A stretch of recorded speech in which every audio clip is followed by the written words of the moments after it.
सती प्रथा का अंत कब हुआ था?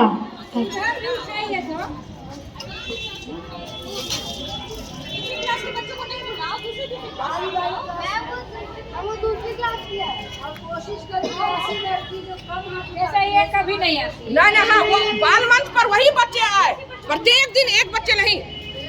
मेरा नाम है आलम कुमारी, मैं कक्षा छात्रा हूँ। मैं अभी बताने आई हूँ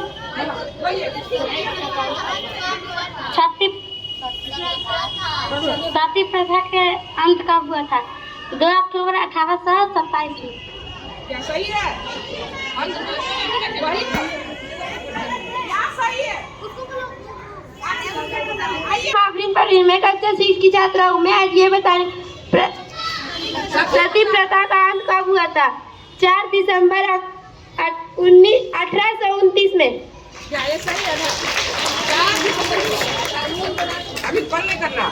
4 दिसंबर 1829 में सती प्रथा का अंत हो गया था।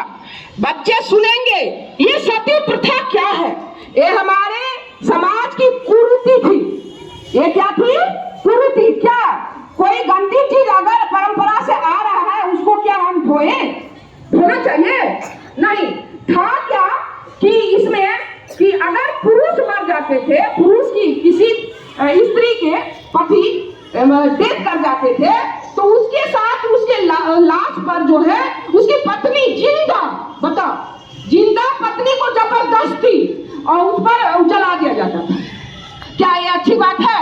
मान लीजिए बहुत सारी पत्नियां कहती थी कि नहीं हम जलेंगे, ऐसा सब होता था, ये बात नहीं है। लेकिन जोर जबरदस्ती भी जला दिया जाता था। क्या ये कुरीति नहीं थी? ये समाज में कुरीति थी कि नहीं? बोलिए। जबरदस्ती जलाना चाहिए? नहीं जलाना चाहिए। तो इस तरह से जल जाती थी, तो जब जल जाती थी नहीं बल्कि जला दिया जाता था। तो इनका समूल नाश जो हुआ, राजा राम मोहन राय जो बंगाल के थे, उन्होंने देखा कि ये तो मानवता, यानी कि ये बहुत ही समाज में खराब चीज है। जबरदस्ती जिंदा जला देना आदमी को अच्छी चीज नहीं है, इसीलिए इसका अंत होना चाहिए। और उन्होंने इसका विरोध किया। इन्होंने क्या किया? समाज में विरोध किया, और उनका ये जो विरोध उन्होंने किया वो चला, उसका प्रभाव पड़ा समाज में, और सती प्रथा का अंत हुआ। यही अभी जो हम लोगों का चल रहा है डोमेन है कि मैं समाज सेवक हूँ। तो बहुत बड़े समाज सेवक थे राजा राम मोहन राय। तो इस चीज को जानना चाहिए, हम लोगों को इस चीज को जानना चाहिए कि हमारे समाज में क्या क्या कुरीति थी। उसी तरह से बच्चे और सब बहुत सारे चीज लेके आएंगे और बाल मंच पर बोलेंगे। अगले दिन के लिए मैम और कोई क्वेश्चन जो कि अगले दिन बच्चे लेके आएंगे? हाँ, समाज सुधारक संबंधित महात्मा गांधी वाला ये लोग लाए थे। महात्मा गांधी तो थे ही बहुत बड़े समाज। चलिए, महात्मा गांधी का तो आज हो गया है, लेकिन हाँ उनके बारे में जान लीजिए।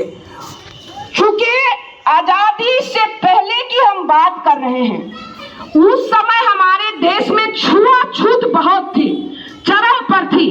छुआछूत मंदिर में अगर हरिजन उनको कहा जाता है, ऐसे जो कि जिस पेशा से जुड़े थे, मान लो कोई कपड़ा धोता है तो वो धोबी हो गया, जो जूता सिलाई काम करता है तो वो चमार ही का जमना वो हो गया।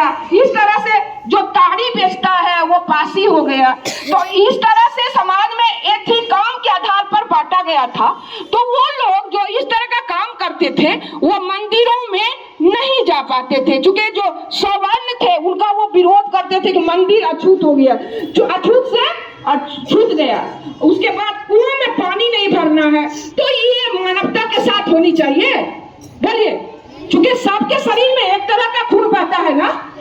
तो ये समाज में भ्रांतियां थी, और इसको आजादी के बाद बढ़ चढ़ के सबसे पहला काम महात्मा गांधी ने इस हाथ में लिया। वो हरिजन को ले जाते थे कुआं के पास और पानी भरवाते थे, फिर सवर्णों को पिलाते थे और खुद भी पीते थे। मंदिर में भी जाते थे, पूजा करते थे और सवर्णों से भी पूजा कराते थे, खुद भी करते थे। तो इस तरह से महात्मा गांधी की बहुत बड़ी योगदान है इस चीज को खत्म करने करने में। तो बहुत बड़े समाज सुधारक थे हमारे पूज्य बापू, समझ रहे हैं ना। देश को तो आजादी दिलाई और बहुत, इसीलिए तो उनका नाम महात्मा पड़ा है, ऐसे महात्मा किसी का नाम नहीं पड़ेगा। तो समाज सुधारक भी थे। तो फिर अगले दिन हम लोग और क्वेश्चन लेके आएंगे बाल मंच पर, और समाज सुधारक के रूप में अगले दिन बाबा साहब भीमराव अम्बेडकर का लेके आइए। भीमराव अम्बेडकर बहुत बड़े समाज सुधारक थे, उनका भी लेके आना है। और सर अब भी डॉक्टर राजेंद्र प्रसाद जो हमारे देश के प्रथम राष्ट्रपति थे, उनके बारे में, उनके जीवन के बारे में ही कुछ पढ़ करके आइए। आज उनका जन्मदिन भी है, समसामयिक भी है। और आपको मैं बता दूं कि जिस तरह से बाबा साहब भीमराव अम्बेडकर का योगदान है भारतीय संविधान के निर्माण में, उस तरह से डॉक्टर राजेंद्र प्रसाद का भी बहुत महत्वपूर्ण योगदान है। जो भी संविधान सभा के जितने भी सदस्य थे, उन सबका योगदान है।